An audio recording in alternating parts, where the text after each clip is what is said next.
Siamo in piazza Eleonora d'Arbolea a Oristano, qui abbiamo davanti a noi Zampa Marras, una figura storica del sindacalismo etnico sardo e appartenente al movimento Sardina Nazione Indipendenza. Zampa, che cosa si fa un uomo indipendentista in questa piazza? Guarda, noi è già dal 1997 che portiamo avanti questa battaglia. Sulle entrate. La battaglia delle entrate siamo noi che l'abbiamo rivelata perché eravamo entrati in possesso del documento economico della Fondazione Agnelli.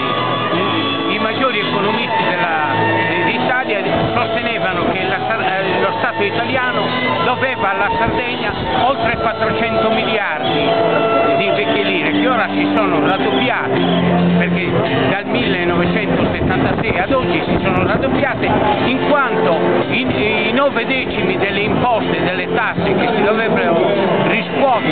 si riscuotono in Sardegna li avrebbero dovuti retrocedere alla Sardegna. Fino a questo momento l'unica regione, l'unica nazione ancora sottomessa allo Stato italiano, la Sardegna, fino ad ora non ha mai ricevuto un centesimo, anche se la vecchia giunta, quella solo, si stava accontentando di alcune briciole, di 5 miliardi di euro. Sono oltre quasi 700 miliardi di euro che ci dovrebbe lo Stato italiano dal 1948 ad oggi, dal 1949, dall'istituzione della REA.